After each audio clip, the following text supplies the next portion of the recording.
Alright everyone, so this is going to be an introduction and sort of a run through of the first lab that we're going to be doing for Chem 1211 for this semester. We'll actually be doing 2 lab exercises throughout the remainder of the semester.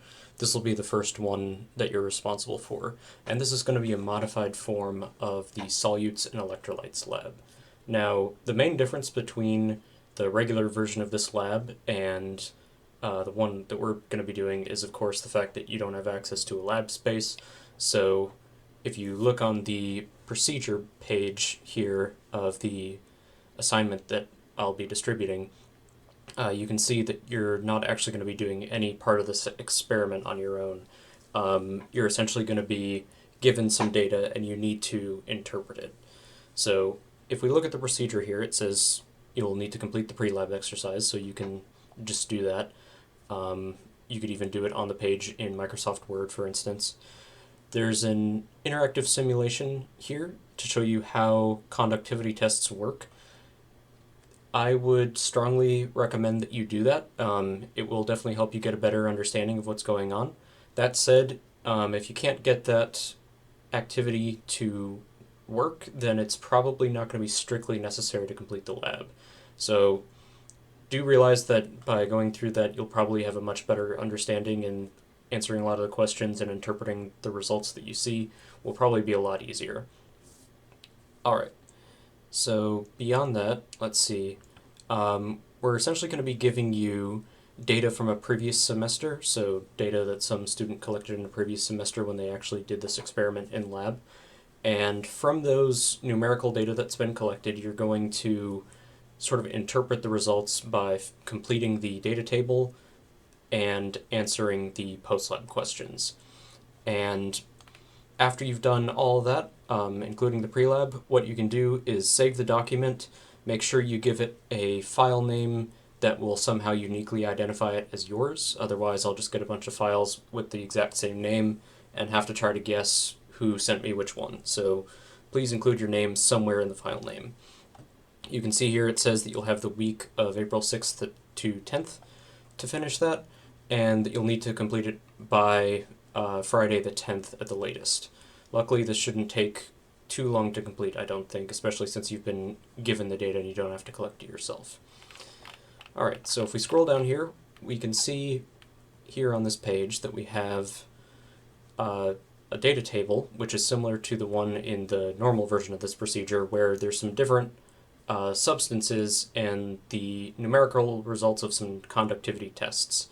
Now, this is testing for electrical conductivity, and the units of microsiemens per centimeter, which is what the set of units is there under conductivity.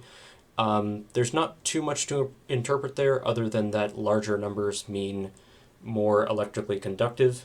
And if you have something that's, say, a very low value relative to some of the higher values, then we essentially have a solution that is not very conductive at all and can be basically treated as completely non-conductive. All right, so what's actually going on here? What are you going to be able to predict from this? This has to do with, as the name of the lab implies, solutes and electrolytes. And electrolytes will have been something that you covered in Chapter 4, but I'll go ahead and go through these again just to remind you of what's going on. So, in aqueous solutions, which are solutions with water as a solvent, we have 2 basic types of substances that can exist in aqueous solutions: electrolytes and non-electrolytes. So electrolytes are substances, like sodium chloride is a good example, that dissolve in water to produce conducting solutions of ions. So in other words, they dissociate into separate ions. So in the solid phase, sodium chloride exists as just packed together sodium ions and chloride ions in a crystalline lattice. But when salt dissolves in water, which as you probably know it does, it will split apart into separate cations and anions, sodium cations and chloride anions in the water. And in contrast to that, we have non-electrolytes, which are substances that don't produce ions in aqueous solution. And there's essentially 2 different ways that something can be a non-electrolyte. So one way is that if you have a covalent compound that dissolves in water, then a covalent compound's not made up of separate ions, so it can't dissociate into separate ions. A good example of this is sucrose, which is table sugar, which is this compound right here, C12H22O11. As you know, that's a highly water-soluble solid, so in the presence of water that will dissolve into the aqueous solution, but the carbons, hydrogens, and oxygens are held together with covalent bonds, so there's not going to be any way for those to split apart into separate ions. Now, another reason something might be a non-electrolyte is if it doesn't dissolve in water in the first place. So in order for something to dissociate, it has to dissolve first. So if it doesn't dissolve to begin with, it can't be an electrolyte. So what does this have to do with conductivity? Again, this is probably something that you will have gone over in class previously, but I'll kind of re-emphasize it here. What it has to do with conductivity is that if you have a solution with lots of ions in it, it's going to be able to conduct electricity, whereas if you have a solution with no ions, or at least very low concentrations of ions, then it will not appreciably conduct electricity. So pure water, as a covalent compound, is actually an electrical insulator. That might be a little bit surprising because stuff like tap water, or pool water, or ocean water, as you probably know, are all electrically conductive. They're kind of well known for that, but that's because they all have ions dissolved in them to varying extents. If we actually just have pure distilled water, it's an electrical insulator. It has very low conductivity.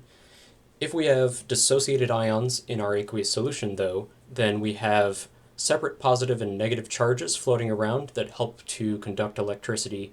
And so one way that this can be set up is with the light bulb diagram that you see here, where you essentially make two electrodes in a solution separated from each other so that the circuit with a light bulb and those two electrodes can only be a closed circuit and allow the light bulb to turn on if it's powered if the solution is conductive and it allows current to flow through. If we have a non-conductive solution like you see on the right there, then what you'll have is an open circuit because you can't conduct electricity across this path right here. And so this is a qualitative way of measuring whether you have an electrolyte or a non-electrolyte solution. Now, things become a little bit more complicated than just strictly electrolyte versus non-electrolyte. Specifically, with electrolytes, we can classify them as either strong or weak. And this just has to do with the extent to which they dissociate into ions when dissolved in water. So for soluble ionic compounds are a good example, like, say, potassium chloride here, KCl. When any of these things dissolves in water, it'll split apart into separate potassium and chloride ions in the instance of potassium chloride, or for any other soluble ionic compound, it'll split apart into the appropriate cations and anions. So those are good examples of strong electrolytes. Other good examples of strong electrolytes would be strong acids. So your list of strong acids, hydrochloric acid, sulfuric acid, nitric acid, etc. What you can have besides strong electrolytes, though, are weak electrolytes, which are compounds that dissociate only to a small extent into ions when dissolved in water. So a good example of this would be a weak acid, like acetic acid here, or a weak base, like ammonia. And really I should kind of redo this diagram down here a little bit, because we want to emphasize that this is an incomplete process. And so to show that, you can actually use these double pointing arrows, so one arrow pointing to the right, one to the left. If you have acetic acid, which is actually the main compound in vinegar, which is a weak acid, dissolved in water, it's going to split apart into separate H plus ions and acetate ions, and it's the H plus ions that make the solution acidic. However, it doesn't do this completely like, say, sodium chloride or potassium chloride would. In fact, for just about all weak electrolytes, the dissociation is only to a very small extent. So to give you an idea, using the most common form of acetic acid you will have encountered, vinegar. So vinegar.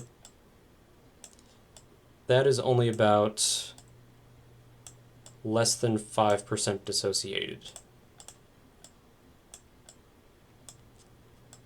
So what that means is that in vinegar, you have more than 95% of your acetic acid molecules exist as these neutral molecules that you see on the left side of this equation, underlined in purple, and only about less than 5% of those molecules at any given time will be split apart into separate H plus cations and acetate anions. And so acetic acid, like any other weak acid or weak base, would be an example of a weak electrolyte. So in your book and on the slides for Chapter 4, they have some examples here of strong, weak, and non-electrolytes, and they don't actually do a great job in this chart of kind of fully explaining how you can predict whether something is in one of those three categories.